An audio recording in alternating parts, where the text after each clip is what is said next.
Tomer Azarla with Clutch Points. Kyrie, it's a bit of a two-parter. The sense of desperation that a team plays with down 3-0, are you able to replicate that in another game? Like, how do you bring that same exact mentality in next game? Yeah, but just by putting it in perspective, just what we're up against, history's going to be made either way, so we would like to be on the right side of it. But it just comes from just the same sentiment, same phrase I was using the other day, just putting our best foot forward. Felt like Game 3, we had a good chance to close out that game to at least put us in a competitive spot. But we waited until Game 4 to ultimately play our best game. Took long enough, for all of us to get to the party together and to play for each other the way we did tonight. But it's definitely a possibility that we can replicate it, but we understand that we're going against the same great Boston team that's going to make it tough, and we're going into their home den, and we have another opportunity to extend the season. That's all we can ask for. So we handled our business tonight, but the job is still an uphill battle, and we understand that. I saw that you... Let's go in the middle. Blake Elliott, 105.3 The Fan. Kai, I asked you on Wednesday about your mindset, right here in the middle. I asked you on Wednesday about your mindset and staying positive and extending the series, and you shared a metaphor to get the bazooka, the 50 cal. Do you think that job was executed tonight, and then how does that help kind of the way y'all won tonight in a hostile Boston crowd for Game 5? Yeah, no, it was how we started off the game, and our ability to go home, get some rest, not having the same 48 hours to get our bodies ready and recover. So it felt like it was pretty much a regular season in terms of that aspect. And what I was referring to in that metaphor is just go home and get all the armor, and get all the ammo that you need, and get ready for this, because we're going to have to keep firing away to give ourselves a chance on the offensive end. But I think for us, we wanted to make it very much more respectable than it has been in the past few games in terms of limiting our mistakes on the defensive end. We've been one of the best teams in the league of getting stops, and that's been our identity. And we play better, I think, offensively, and this is just my opinion. I think it can vary across the team, but I think we play better offensively when we're getting stops and able to push the pace and get easy opportunities in transition, which we weren't doing the past few games as often. So it felt good to be on the positive end of seeing our hard work reward us, and especially on the defensive end. Third row here, Dave. Kyrie, Dave McBennett with ESPN. You're so familiar with it, what it's like to be in the eye of the storm, playing at the ultimate stage in the NBA. That said, how would you describe Luka's response tonight? I think he made a few people eat their words in a healthy way. I'll say that in a healthy way. I don't want to curse up here or anything like that or get anyone into any,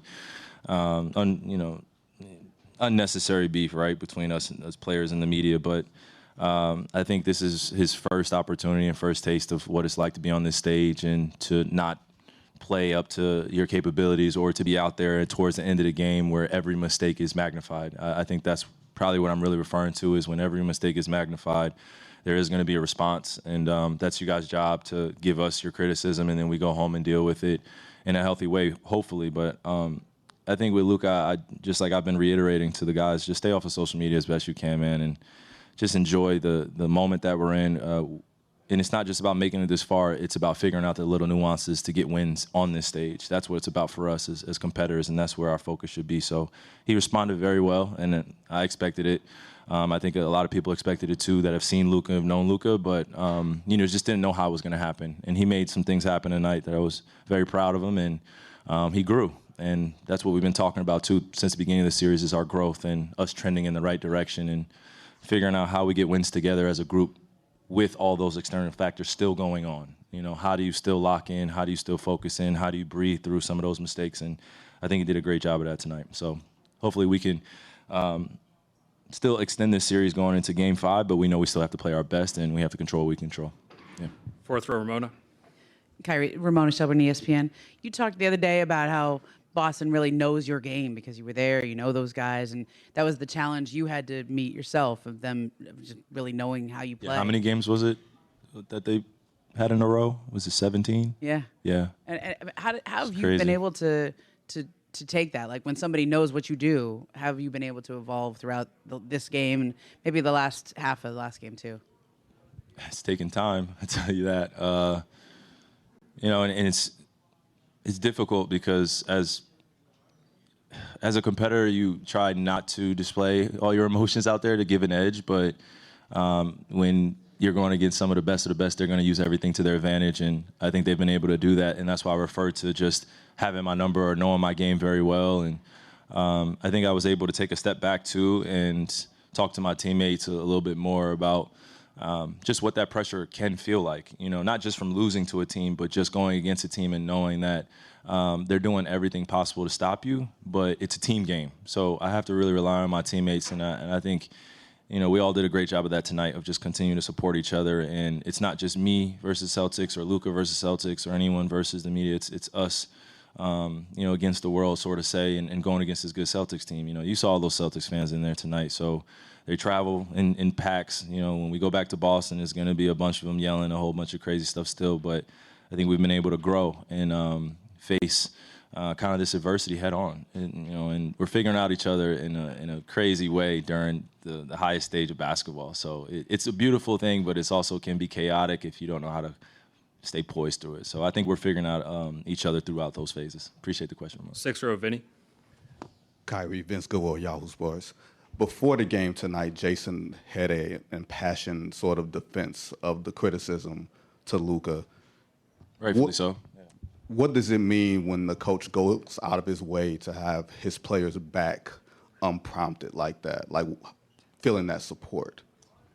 I think it shows you how important it is to have quality leaders in the locker room and somebody that's been through it, somebody that can talk through it, and also somebody that's more than willing to sacrifice themselves to take the bullets and the brunt of the responsibility, because he knows how important it is for us to focus on the right things. We can't be focused on trying to answer all these unfair critical questions. I mean, some of them may be fair, right? But I think if you're not necessarily out there playing with us, it's going to be hard for us to connect, if you're talking shit about one of our teammates. And we're not going to go for it. And I think that's what you're seeing, not just from us, but our head coach. He's dealt with his fair share of criticism from some of you guys in this room and some guys in the past, and some of you criticize him as a coach, rightfully so, like I said.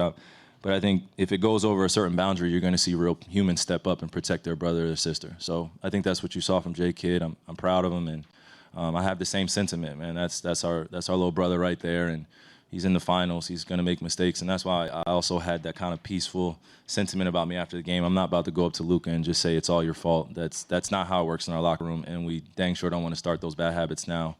I've been on teams where we've allowed the media or opinions to infiltrate what we have going on, and it has not worked out well. So I think if we put our best foot forward and focus on the things we control, then we got a good thing going here. 1st row on the right, Mike. Mike Curtis, Dallas Morning News. Kyrie, Derek Lively had 2 3-point attempts this season in his career. When he hoisted that shot up, what were you thinking? And what can a shot like that on this stage do for his confidence going forward?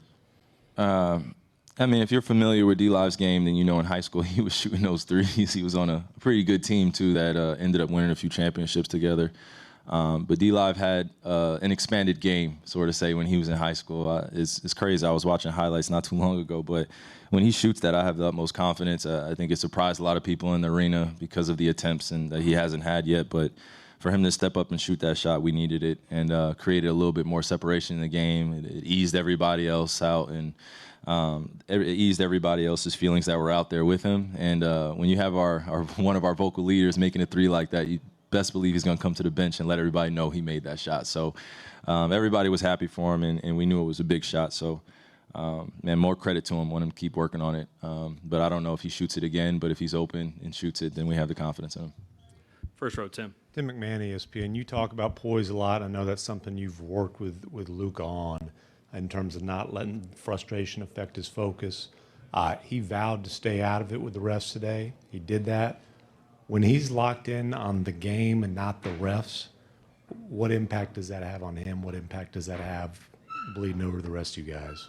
Yeah, well, Tim, I think what we have to also account for is we're in a very physical game. So when you're getting beat up like that, out there every single play down, you're going to have something to say to the refs. And in Luka's case, his relationship with the refs is not always the healthiest during games. And, the referees are humans too, so we have to respect what they do.